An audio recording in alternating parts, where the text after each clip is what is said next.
Hello, good evening, students. Today's transcription number back of 130 on the speed of 100 words per minute. Start. I would like to suggest that in this regard, that is, in technical matters and in connection with the technical improvement and technological upgradation, the Indian Railways should work for research and development in collaboration with IITs, universities, and national metallurgical laboratories and other national laboratories under the Council of Scientific and Industrial Research. More research and development centers need be opened, for which there should be provision in the budget. It should provide funds for further technological developments. Now, madam, coming to the question of railway safety, I regret to point out that we have not been able as yet to completely eliminate railway accidents or even to substantially reduce them. Only a few days back, the railway minister made a statement regarding a serious accident involving the Dehradun Bombay Central Express, which took place on the 14th of this month.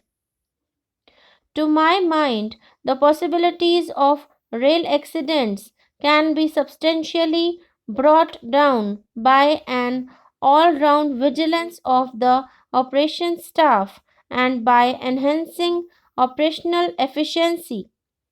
I do not know if it is possible to evolve some sort of foolproof arrangement whereby a train moving on the line can receive back positive signal through ultrasonic system about the existence of another moving train from the opposite direction.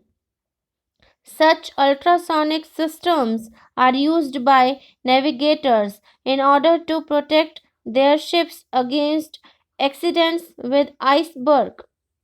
Can similar signaling system not to be used in trains also so that accidents can be avoided? The Honorable Minister has mentioned about passenger amenities. At present, the long distance passengers, even in superfast trains, do not get reasonable comforts during their journey. Many unauthorized passengers from the intermediate stations without any reservation forcibly get into reserved compartments and disturb the bona fide passengers, and more often the railway staff are unable to provide any relief. This is very unfair and should be put an end to, especially now when there is a steep increase in the railway fares. The railway minister should look into the comforts of passengers. I would also like to mention that the passengers should get amenities like having pure drinking water, good food, and some entertainment. I have observed in foreign countries that there are film shows or some such entertainment for long distance passengers. I think there should be some arrangements for entertainment here also in the near future. I don't want to take much time of the house, and I think there should be some improvement in the railway catering service, and also some sort of relief must be there for the long distance passengers. Reservation should be properly done. While concluding, madam, I would like to say that the railway staff should be given more amenities like housing, Medicare, and education so that they can live comfortably as they are rendering great service to the nation.